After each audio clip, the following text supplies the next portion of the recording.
Hello বন্ধুগণ, আমি সাধনা নতুন আরও একটা ঝাঁকানাকা রেসিপিতে তোমাদের সবাইকে স্বাগত জানাই। আজকে আমি তোমাদের সাথে দুপুরবেলা ভাতের সাথে খাওয়ার জন্য দুর্দান্ত স্বাদের একটা নিরামিষ রেসিপি শেয়ার করছি। নাম হলো পোস্তর রসজ।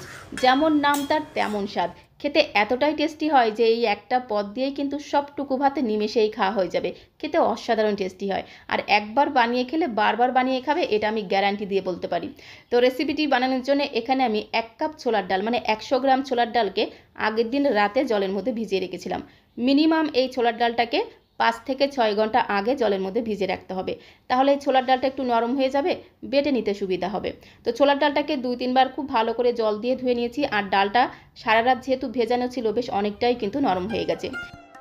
তো এই ছোলার ডালটাকে 2-3 বার খুব ভালো করে জল দিয়ে ধুয়ে নিয়েছি। তারপরে ডালের মধ্যে যে জলটা ছিল সেই জলটাকে খুব ভালো করে ঝরিয়ে নিতে হবে। তারপরে সমস্ত ভেজানো ছোলার ডালগুলোকে দেখো মিক্সিং জারের মধ্যে দিয়ে দিলাম। আর এই ডালের মধ্যে আমি জাস্ট 1 চামচের মতো একটু জল দিলাম, খুব বেশি কিন্তু জল দেওয়া যাবে না। তারপরে মিক্সিং জারের ঢাকনাটা বন্ধ করে ছোলার ডালটাকে ঠিক এইরকম করে একদম মিহি করে বেটে নিতে হবে, আর যতটা সম্ভব এরকম একদম শুকনো শুকনো করে বেটে নিতে হবে। জলের পরিমাণটা একদমই 1 চামচ জল দিয়ে কিন্তু ছোলার ডালটাকে বেটে নিতে হবে। তোমরা দেখেই বুঝতে পারছো একদম মিহি করে বেটে নিয়েছি, আর এরকম করে একটু শুকনো শুকনো করে বেটে নিয়েছি। তো ছোলার ডালটাকে একটা মিক্সিং বোলের মধ্যে ঢেলে নিয়ে একটা সাইডে আমি রেখে দিলাম।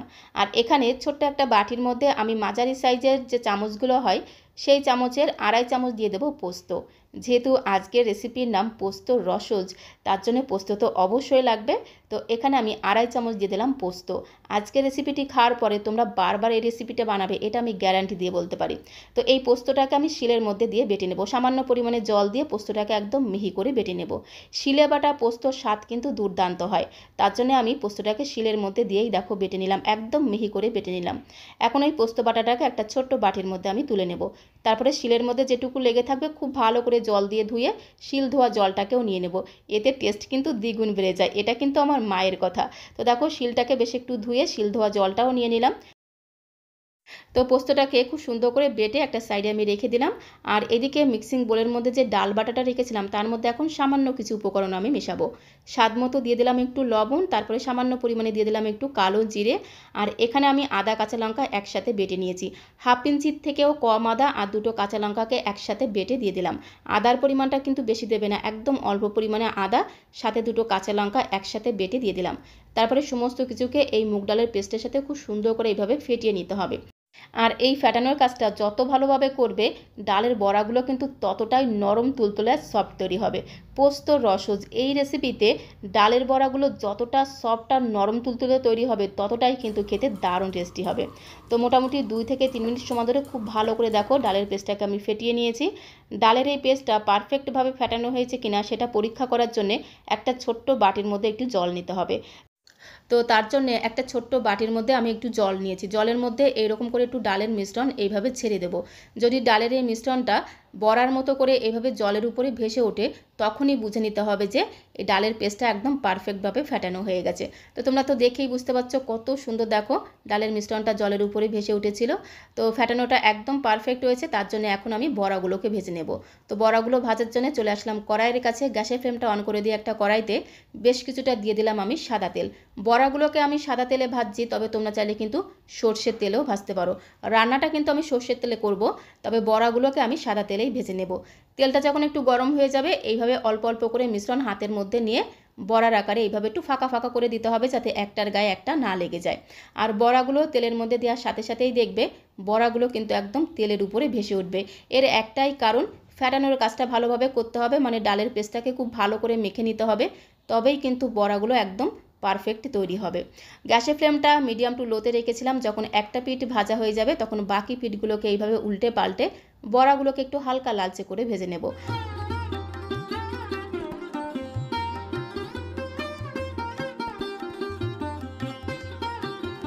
তো বন্ধুগণ গ্যাসের ফ্লেমটা মিডিয়াম টু লোতে রেখে এপিট ওপিট উল্টে পাল্টে বড়াগুলোকে দেখো হালকা লালচে করে ভেজে নিয়েছি। আর এর মধ্যে যেহেতু একটু কালো জিরে দিয়ে আছে, সামান্য পরিমাণে একটু আদা কাঁচা লঙ্কা বাটা দিয়ে আছে, এই বড়াগুলো এমনিতেই খেতে কিন্তু দুর্দান্ত লাগে। তো গ্যাসের ফ্লেমটা মিডিয়াম টু লোতে রেখে বড়াগুলোকে এরকম করে একটু হালকা লালচে করে ভেজে নিতে হবে। তারপরে একটা পাত্রের মধ্যে আমি তুলে নেব। তো প্রথম ব্যাচের বড়াগুলোকে একটু হালকা লালচে করে ভেজে নিয়েছি, ঠিক একই রকমভাবে সেকেন্ড ব্যাচের বড়াগুলোকেও ভেজে নেব। গ্যাসের ফ্লেমটা মিডিয়াম টু লোতে রেখে সেকেন্ড ব্যাচের বড়াগুলোকেও দেখো একটু হালকা লালচে করে ভেজে নিয়েছি। পোস্ত রসজ। এই রেসিপিটা খুবই অল্প তেল মশলায় রান্না করা হয়, কিন্তু এর স্বাদ এতটাই টেস্টি হয় যে দুপুরবেলা গরম গরম ভাতের সাথে আর কোনো আইটেম লাগবে না। শুধু এই একটা পদ দিয়েই কিন্তু বেশ অনেকটা ভাত খাওয়া হয়ে যাবে। যে কোনো নিরামিষের দিনে এই রেসিপিটা বানালে গরম গরম ভাতের সাথে কিন্তু অনেকটা ভাত খাওয়া হয়ে যাবে।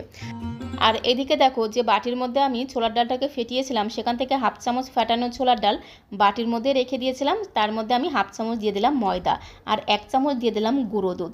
এই ফেটানো ছোলার ডাল হাফ চামচ রাখতে হবে, সাথে হাফ চামচ ময়দা দিতে হবে। তার থেকে বেশি কিন্তু এই ময়দা আর ছোলার ডাল দেওয়া যাবে না, তাহলে খেতে কিন্তু একদমই ভালো লাগবে না।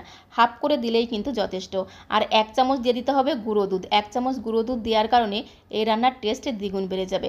খুব ভালো করে গুঁড়ো দুধের সাথে ছোলার ডাল বাটার ময়দাটাকে একটু মিশিয়ে নেওয়ার পরে এর মধ্যে আমি 4টে কাঁচা লঙ্কাকে মাঝখান থেকে একটু দুফালি করে কেটে দিয়ে দিলাম। সাথে যে পোস্তটাকে আমি শিলের মধ্যে একদম মিহি করে বেটে রেখেছিলাম সে বাটা পোস্তটাকে দিয়ে দিলাম আর বাটিটা ধুয়ে বেশ কিছুটা জল দিয়ে দিলাম। এবারে চামচ দিয়ে খুব সুন্দর করে একদম ঘোটানাটা করে একটু মিশিয়ে নেব। খুব ভালো করে মেশানো হয়ে গেলে এর মধ্যে আমি আরও বেশ কিছুটা জল অ্যাড করে দেবো। তো একটা চামচ দিয়ে খুব ভালো করে মিশিয়ে নিয়েছি। আর লক্ষ্য রাখতে হবে এর মধ্যে যাতে কোনো রকম বড় দলাভাব না থাকে। খুব ভালো করে চামচ দিয়ে মিশিয়ে নিতে হবে। তারপর আমি এর মধ্যে আরও বেশ কিছুটা জল অ্যাড করে দিয়ে আবারও খুব ভালো করে একটু মিশিয়ে নেব। মিশ্রণটা কিন্তু একদমই রেডি হয়ে গেছে। এখন রান্নাটা করে নেব, তার জন্য চলে আসলাম কড়াইয়ের কাছে। গ্যাসের ফ্লেমটা অন করে দিয়ে একটা কড়াই বসিয়ে দিলাম। কড়াইটা গরম হয়ে গেলে 2 চামচ দিয়ে দিলাম সরষের তেল। রান্নাটা অবশ্যই সরষের তেলে করতে হবে, তাহলে এই রান্নার টেস্ট আরও দ্বিগুণ বেড়ে যাবে। তেলের মধ্যে আমি 2টো শুকনো লঙ্কা দিয়ে লঙ্কা দুটোকে একটু নেড়েচেড়ে হালকা লালচে করে ভেজে নেব। শুকনো লঙ্কা দুটোকে একটু হালকা লালচে করে ভেজে নেওয়ার পরে এর মধ্যে আমি 1 চামচের 3 ভাগের 1 ভাগ দিয়ে দিলাম কালো সর্ষে ফোড়ন। কালো সর্ষেগুলোকে একটু চটপট করে ফুটতে দিতে হবে। যখন সর্ষেগুলোর ফোঁটা বন্ধ হয়ে যাবে তখন আমি এর মধ্যে 1 চামচের 3 ভাগের 1 ভাগ দিয়ে দিলাম রাঁধুনি ফোড়ন। রাঁধুনি ভাজা হতে কিন্তু একদমই সময় লাগে না, খুবই অল্প সময়ের মধ্যে দেখো রাঁধুনির মধ্যে একটু লালচে কালার চলে এসেছে। তখন আমি এর মধ্যে বেশ কিছুটা দিয়ে দিলাম কারি পাতা ফোড়ন। একটু কারি পাতা ফোড়ন দিলে এই রান্নার স্বাদ আর গন্ধ জাস্ট দ্বিগুণ বেড়ে যাবে। তো বেশ কিছুটা কারি পাতা দিয়ে গ্যাসের ফ্লেমটা একদম লোতে রেখেছি। কারি পাতাগুলোকে একটু মুচমুচে করে ভেজে নেব। কারি পাতাগুলো যেন পুড়ে না যায় সেদিকে লক্ষ্য রাখতে হবে। কারি পাতাগুলোকে একটু হালকা করে মুচমুচে করে ভেজে নেওয়ার পরে দেখবে এই ফোড়ন থেকে কি সুন্দর একটা ভাজা গ্রান বেরোবে। তখন আমি এর মধ্যে জলের মধ্যে গুলে রাখা পোস্তর মিশ্রণটা দিয়ে দিলাম। তারপরে এর মধ্যে আরও বেশ অনেকটা পরিমাণে দিয়ে দিলাম জল, কারণ এই রান্নাটা একটু হালকা পাতলা হবে। ঝোলটা একটু পাতলা হবে, তাহলে দেখবে এই ঝোলটা শুধু শুধু চুমুক দিয়ে খেতেও কিন্তু দারুণ লাগে। তো পরিমাণ মতো বেশ অনেকটা পরিমাণে জল দিয়ে খুব সুন্দর করে একটু নেড়েচেড়ে মিশিয়ে নিলাম। তাছাড়া যেহেতু বড়ি দেবো এর মধ্যে, বড়ি দিলে কিন্তু অনেকটা ঝোল টেনে নেবে। খুব ভালো করে একটু নেড়েচেড়ে মিশিয়ে নেওয়ার পরে এর মধ্যে আমি স্বাদ মতো দিয়ে দিলাম লবণ। এর মধ্যে কিন্তু হলুদ পড়বে না, এই রান্নাতে কোনো রকম হলুদ দেওয়া যাবে না। শুধুমাত্র একটু স্বাদ মতো লবণ দিয়ে আবারও খুব সুন্দর করে একটু ঘোটানাটা করে মিশিয়ে নিতে হবে। গ্যাসের ফ্লেমটা মিডিয়ামে রেখে ঝোলটা যখনই ফুটতে শুরু করবে খুব ভালো করে একটু ঝোলটাকে নেড়েচেড়ে মিশিয়ে নেওয়ার পরে এর মধ্যে আমি আগে থেকে ভেজে রাখা ডালের বড়াগুলোকে দিয়ে দেবো। আর ডালের বড়াগুলো ঝোলের মধ্যে দেওয়ার সাথে সাথেই দেখবে বড়াগুলো কত সুন্দর ঝোলের উপরে ভেসে উঠবে। আর এই ডালের বড়াগুলোকে ঝোলের মধ্যে দিয়ে বেশি সময় রান্না করার কোনো প্রয়োজন নেই। জাস্ট 2-3 মিনিট সময় ধরে একটু রান্না করে নিলেই দেখবে বড়াগুলো একদম নরম তুলতুলে সফট হয়ে যাবে।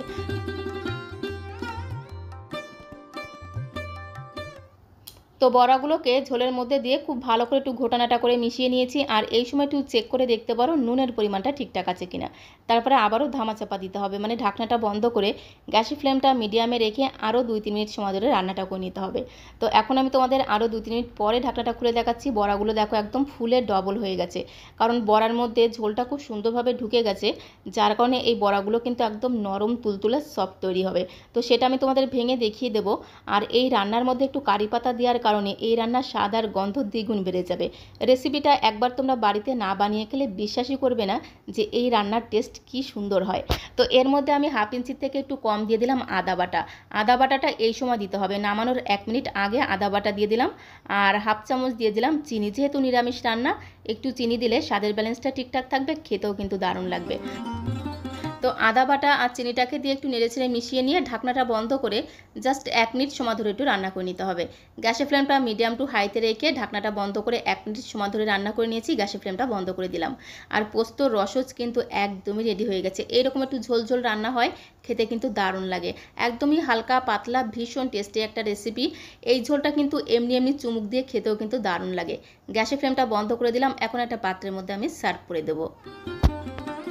তো তো বন্ধুগণ, প্রথমেই হাফ চামচ ডাল বাটার মধ্যে হাফ চামচ ময়দা আর 1 চামচ গুঁড়ো দুধ মিশিয়ে দেওয়ার কারণে ঝোলটা একটু গাঢ় হয়েছে। তবে এই ঝোলটাকে এর থেকে বেশি গাঢ় করা যাবে না। এই ঝোলটা যতটা পাতলা হবে ততটাই কিন্তু খেতে বেশি টেস্টি হবে। তো একটি বড়া তোমাদের ভেঙে দেখিয়ে দেবো, তাহলে তোমরা বুঝতে পারবে বড়াগুলো কতটা সফট আর নরম তুলতুলে তৈরি হয়েছে। তো আজকের রেসিপিটি ভালো লাগলে একটা লাইক আর শেয়ার করে দেওয়ার অনুরোধ রইল। নতুন বন্ধু হয়ে থাকলে চ্যানেলটিকে সাবস্ক্রাইব করে দিয়ে পাশে থাকার অনুরোধ রইল। সবাইকে ধন্যবাদ।